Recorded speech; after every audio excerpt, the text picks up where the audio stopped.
Hey, guys, it is Ryan. I'm not sure if you know this about me, but I'm a bit of a fun fanatic when I can. I like to work, but I like fun, too. It's a thing. And now the truth is out there. I can tell you about my favorite place to have fun. Chumba Casino. They have hundreds of social casino-style games to choose from with new games released each week. You can play for free anytime, anywhere, and each day brings a new chance to collect daily bonuses. So join me in the fun. Sign up now at ChumbaCasino.com. No purchase necessary. VGW Group. Void where prohibited by law. See terms and conditions. 18 plus. It is Ryan here, and I have a question for you. What do you do when you win?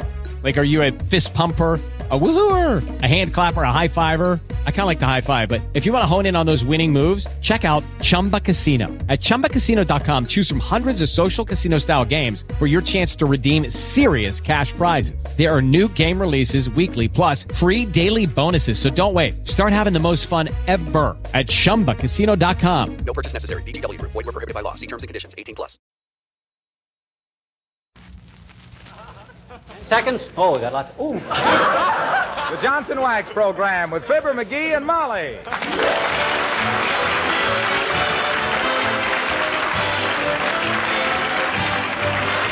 The makers of Johnson's Wax for home and industry present Fibber, McGee, and Molly, written by Don Quinn and Phil Leslie, with music by the King's Men and Billy Mills Orchestra.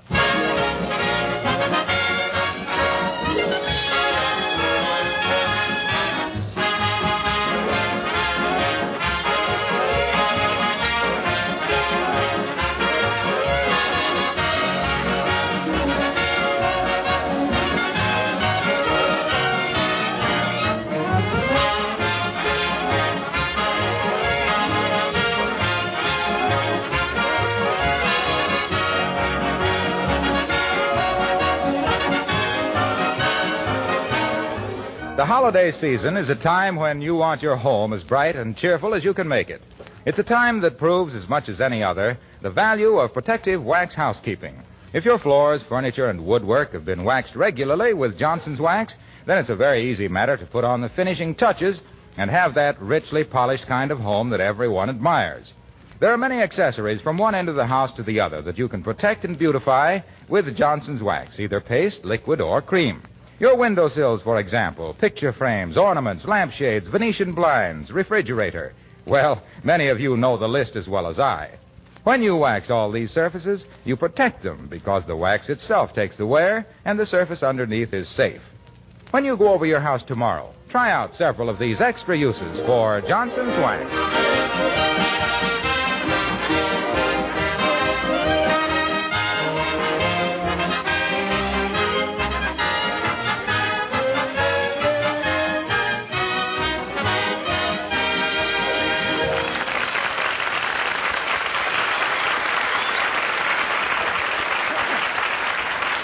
3 of the most curious things in the world are the gyroscope, the pyramids, and the Squire of 79 Wistful Vista.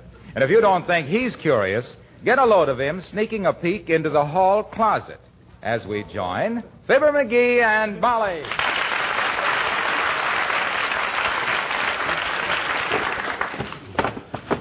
Boy, oh boy, oh boy, oh boy. Look at all these Christmas presents. From Molly to Fibber with love. To Fibber from Molly with best wishes. To the best husband a woman ever had. Wonder who that's for. I thought I was the only husband she ever... Oh, well. Uh-oh. An envelope. Do not open before Christmas. Looks like it might be a war bond. Flap isn't sealed very tight either. If somebody's thumb ever got caught in there, it'd flip open like a... Oh, my goodness, it did it. Maybe she didn't even mean to seal it.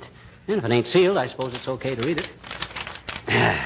My dear husband, get out of this hall closet and stop snooping. I like that. To think she'd think that I'd think of stooping to snoop when she knows. McGee? McGee, where are you? Oh, caught in the act. I better put this stuff back in here fast. This must be the new belt I've been hinting about. I hope this is a fountain pen. If this isn't a sweater, McGee, where are you? What are you doing? I'm trying to get the door closed on the hall closet, Molly. It's so full of stuff, it's sprung open. Aha! I got it. That was quick thinking, McGee, old man. If she ever caught you doing that stuff... Ooh.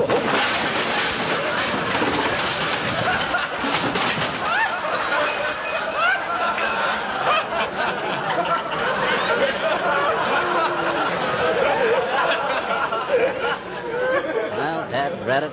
I got to straighten out that closet right after Christmas. McGee, what goes on here? I told you to stay away from that hall closet.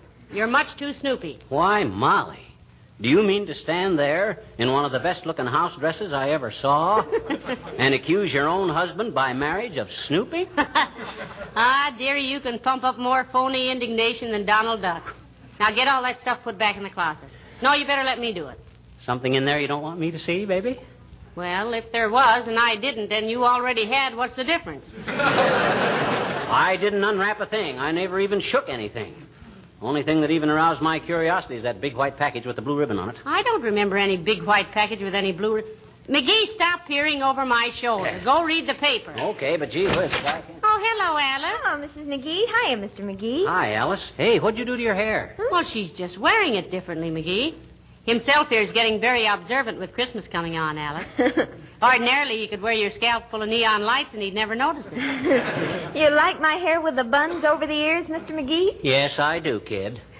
I like the buns over the ears much better than that old sweet roll on top. Or that apple strudel you used to have falling down in back. My hairdresser says they're wearing it this way in Paris now. It's a nice hairdo, Alice. What do they call it? Hair Hitler. because it's more trouble than it's worth. Yes, I think so, too. You got your Christmas counterfacting all done, Alice? Creepers, I thought I had, Mr. McGee, but now I'm as confused as a kangaroo at a pickpockets convention. Why, dear? Well, I had a terrific billfold for Harold, but I had to change the tag to Ronnie because I'm giving Ronnie's cufflinks to Rick to take the place of Rick's cigarette lighter because I quick had to give the lighter to Jimmy when he showed up here last night with a simply super pair of earrings for me. That is a little complicated, isn't it? That's like the year when McGee gave me nothing but napkins and handkerchiefs, pillowcases, and tablecloths for Christmas. He took the laundry list downtown instead of the shopping list.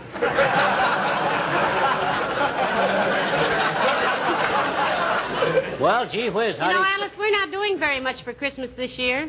The Treasury Department had beat Santa Claus down the chimney. Well, I told all the boys not to spend their money foolishly on things for me this year. I told them all to take whatever money they intended to spend on me and put it in war bonds. Good for you, Alice. Use the boys' dough to back up the doughboys. Certainly. Anyway, I just as soon they gave me war bonds as anything else.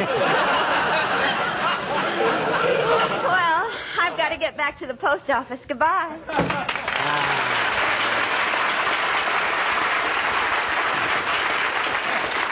There's a girl who has her heart in the right place. On her sleeve. I don't know. She's a lot like I was when I was a girl, McGee. Except that she has 20 boyfriends and I just had you. Yeah, well, that wasn't because you were unpopular, Snooky. That was because there was an ugly rumor around Peoria that McGee had put a bear trap in Molly Driscoll's porch swing. That was more than a rumor, sweetheart.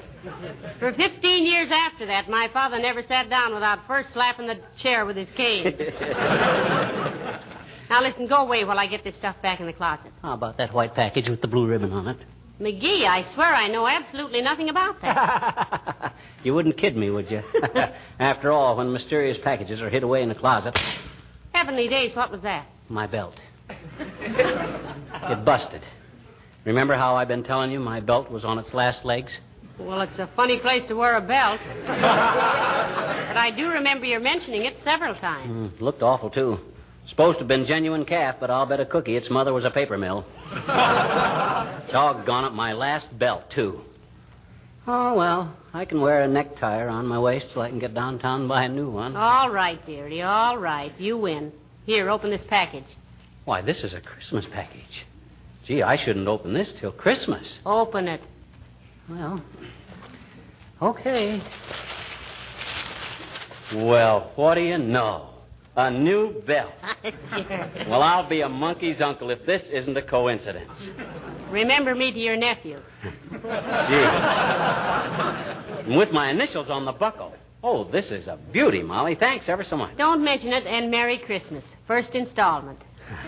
All right. gosh, this is really unexpected. Well, it shouldn't be.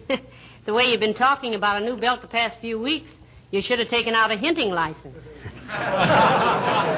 Here, throw this old one away, will you? All right, I'll put it in. Why, this is strange. Huh? Looks like it had been cut halfway through. Oh, well, I've had a very sharp appetite lately, and my waist... Come in. Hello, Molly. Hello, Gary. Hello, Dr. Gamble. Hi, you big front man for the Stork Club. Why call me Gary? You finally agree with me that I look like Cooper? No, that's just my abbreviation for garrulous. Why, Doctor, McGee is not garrulous. I should say not. I haven't been out with a garrel since I married Molly. Yes. Yes, I know. You two are the living exhibit A for the scientific theory of the attraction of opposites. Molly is so good-looking and sweet and quiet. And I'm? Yes, indeed, in spades. Say, what's all this Christmas stuff around here? You been unwrapping a present, McGee? Well, he just broke his belt, Doctor. And as long as I was giving him one for Christmas, I thought he might as well have it now. Beauty, ain't it, Doc? Real pigskin. I shall not descend to any of the obvious retorts, my boy. It is a very handsome hunk of haberdashery. But aren't you a little ashamed of accepting your gifts now? According to my calendar, it's several days until Christmas. Well, I was just trying to keep up his spirits and his pants for the next week, Doctor. What do you use for a calendar, Doc? Cut a notch in a patient for each day of the week? No, I just glance in the mirror. If I seem to have aged 10 years, I know another day has crept by. You know, you ought to go away for a good long rest, Doctor. Someplace where you can't get near a telephone, like any drugstore. Don't think I wouldn't love it, my dear, but I've got to stick around for the Christmas rush. What Christmas rush? You running a black market in pink pills? No, but us Cowtown pasteurs expect certain seasonal phenomena about this time of year. Like kids swallowing Christmas tree ornaments. Selfish little animals that they are, and ornaments so hard to get. And then, too, digital callosity is almost an annual epidemic. Heavenly days, what on earth is digital callosity? Calluses on the fingers. From people rubbing them over greeting cards to see if they're really engraved. Well, it's nice to have you drop in, Doctor. Particularly without McGee starting an argument with you. No, just a darn minute. Whom starts all the arguing with whom? Doc always starts them, not me. Oh, now, don't give us that, little Sir Decibel. You're as bad-tempered as a dime store jackknife, and you know it.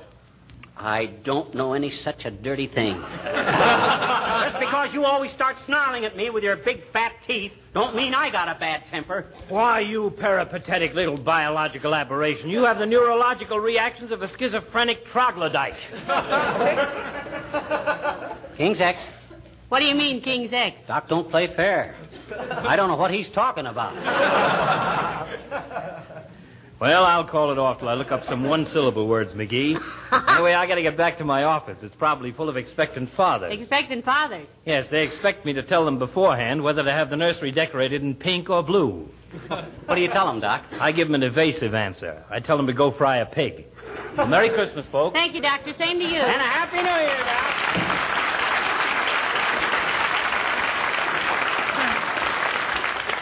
Isn't he a sweet old character? Yeah, great guy. It was a great loss to medicine when he started studying it.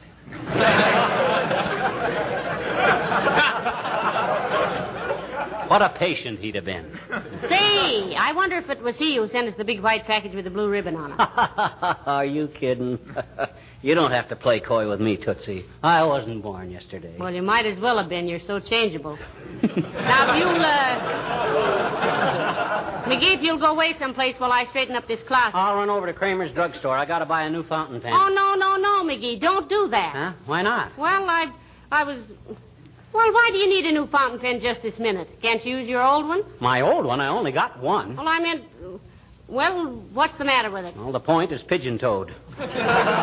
Writes 2 lines instead of 1. But maybe you'll get... When I registered with it at a hotel last summer, the clerk looks at my signature and says, "You gentlemen want twin beds?" You go ahead and fix the closet, kiddo. I'll run over to Kramer's and get a fountain. Oh, dear. You win again, McGee. Here, open this package. What do you mean? Go ahead, open it. Well, okay. Well, I'll be a new fountain pen. Gee, thanks, kid. Oh, this is wonderful. Merry Christmas. Second installment. Boy, this is a wonderful pen. Just the kind I wanted, too. And just when I needed it. Why, you could knock me over with a feather, Molly. I never dreamed you... Hey, what are you looking for? A feather. Billy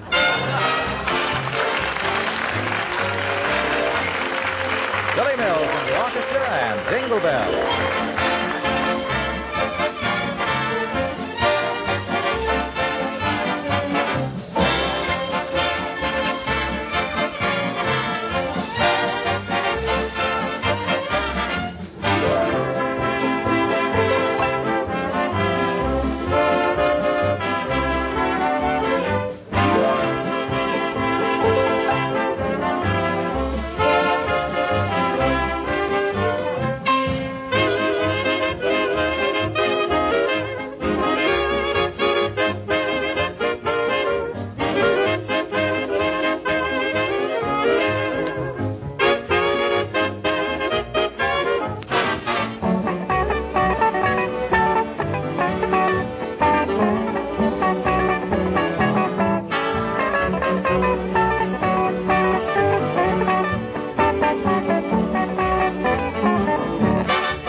Don't bother me, McGee. I've almost got this closet straightened up again. How about that big white package with the blue ribbon on it? Does it gurgle or rattle or squeak or anything? Well, I haven't touched it. Somebody around here's got to keep his curiosity under control. And as long as there's only two of us, it looks like I'm elected. Hey, this is a wonderful pen you gave me, Molly. You like it, dearie? It's marvelous. Only one thing wrong with it that I can see. My goodness, what's that? I just worked a crossword puzzle with it, and it don't spell very good. That isn't a pen, that's the ink. Oh. Well, I'm really quite gruntled with it. You mean disgruntled? No, I'm very happy. It's the finest pen I... Hello, friend. Hello there, Mr. Wilcox. Hi, waxy old man. How do you like the new belt Molly gave me for Christmas? Say, it's beautiful. But aren't you folks a little previous with your Christmas presents? Well, he was getting so snoopy, Mr. Wilcox, I just had to give him a belt one way or another. So I took the easy way. Look, she gave me a fountain pen, too. Ain't that a darb? Writes 10,000 words without filling. Don't know how many he'll write when I fill it.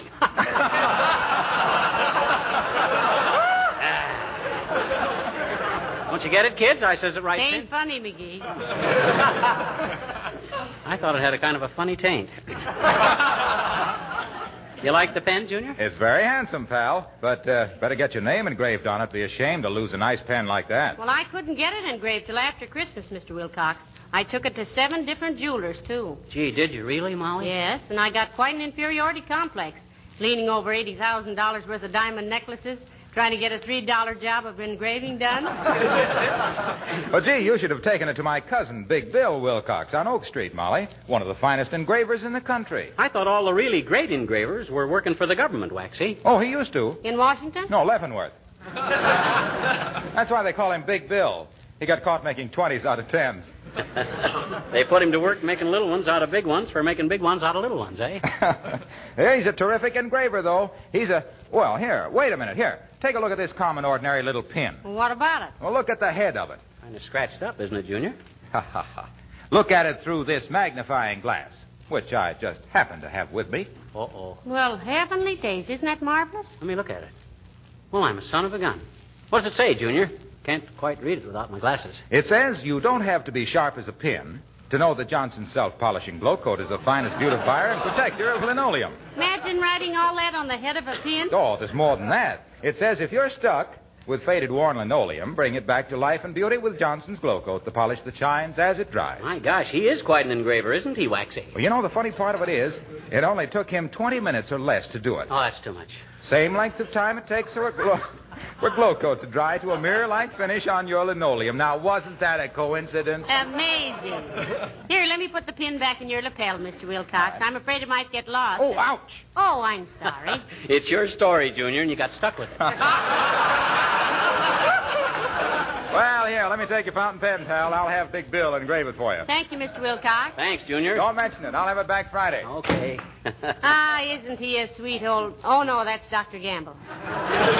Look, Molly, no kidding. That big white package with the blue ribbon on it. Is that for me? I tell you, I don't know a thing about it, McGee. Cross your heart? Cross my heart. Well, my gosh, somebody must have. Hey, maybe Beulah put it there. Oh, Beulah. Hey, Beulah. You call me Miss McGee?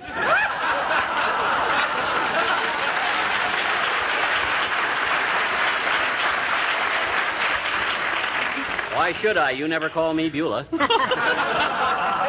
Mr. McGee wanted to know about this big white package with a blue ribbon on it, Beulah. Did you put it in the closet here, Beulah? No, sir. That package is a complete stranger to me.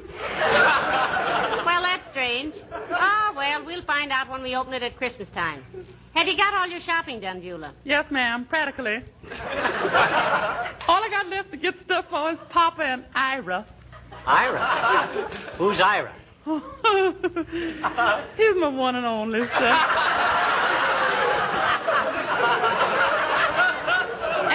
At least he's one of the few and far between. Ira, he's the FBI man. Oh, heavenly days.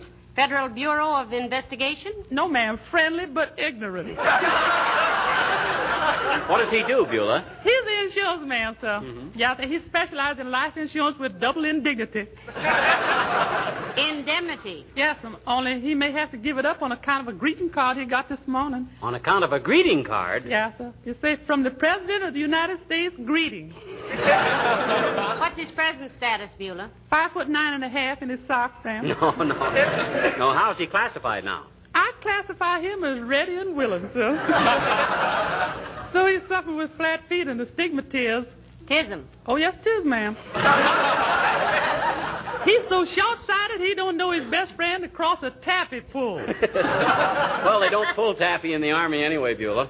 He'll be okay if he can see well enough to pull a sergeant's leg. Yes, that's what I mean.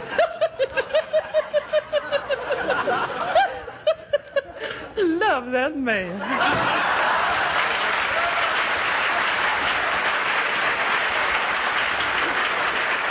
Hey, Molly, I think we ought to open up that package. I think it must have been delivered by mistake. Well, it might have been at that, McGee. There's no tag on it or anything. You think we ought to? Well, I don't Yes, know. I think we ought to. One side, baby. I'll soon solve this mystery. Well, if you really...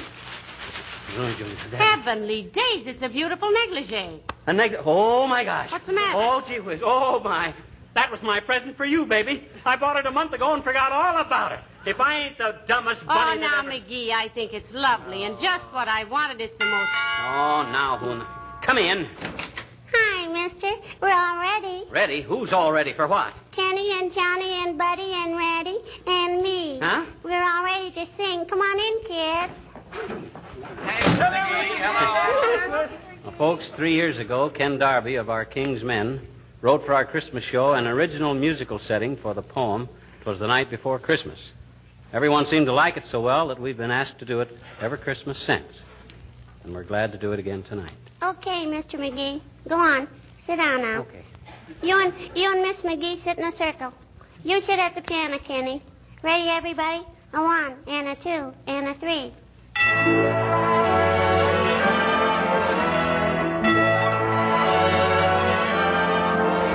"'Twas the night before Christmas, and all through the house, not a creature was stirring, not even a mouse.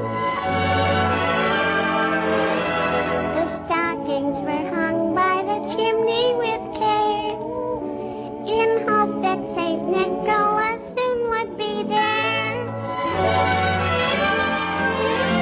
The children were nestled all snug in their wee little beds,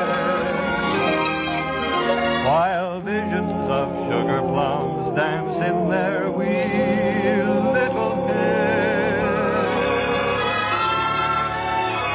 Mama in her kerchief and I in my cap had just settled down for a long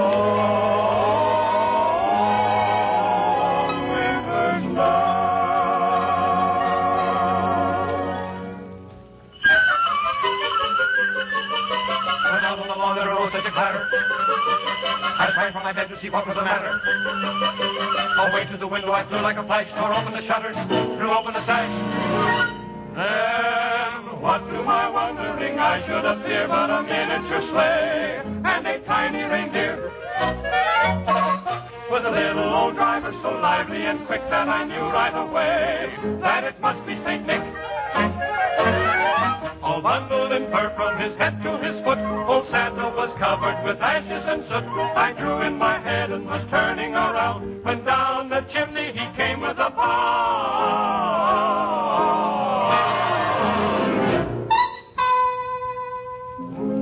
His eyes, how they twinkled. His dimples, how merry. His cheeks were like roses. His nose like a cherry. His droll little mouth was drawn up like a bow. The beard on his chin was as white as the snow.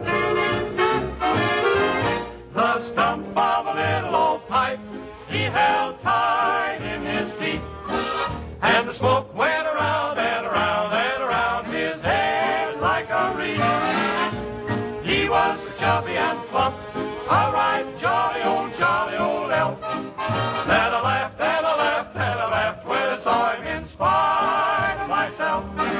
He had a broad face, and a little round belly that shook when he laughed, like a bowl full of jelly. He gave me a wink of his eye and a twist of his head, a chuckle and a smile I knew all the while I had nothing to dread. He spoke not a word, but went straight to his work and filled all the stockings. Oh, boy. Then turned with a jerk. Then laying a finger aside of his nose And giving a nod up the chimney he rode.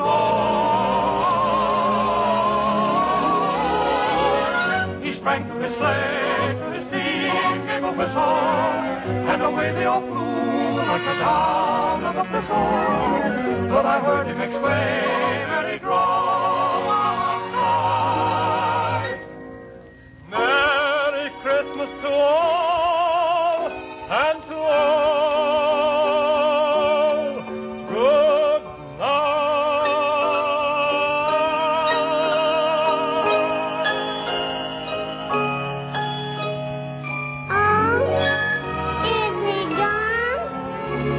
good night after Christmas and all through the house.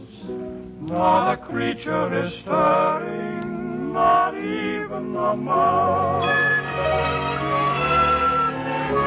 The presents are scattered and broken, I fear, and St. Nicholas won't come again for a year. The children are nestled all warm in their wee little beds, while memories of sugar plums dance in their wee little heads. Mama in her kerchief and I in my cap are settled at last for a long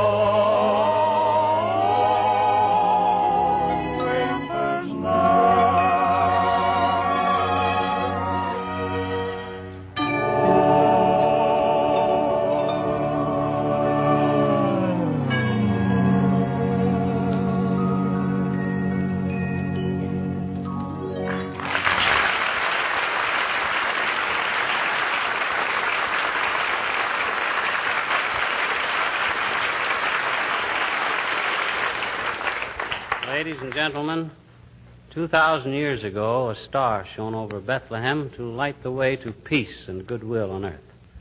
Tonight, that star is reflected in the windows of millions of your homes. So our Christmas wish to all of you is that the men and women who have gone out to fulfill the promise of that symbol may soon return. Mission accomplished. Good night. Good night, all.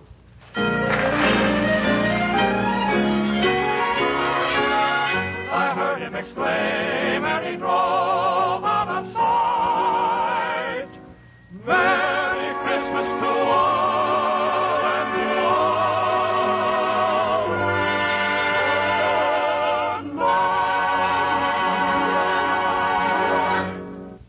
This is the National Broadcasting Company.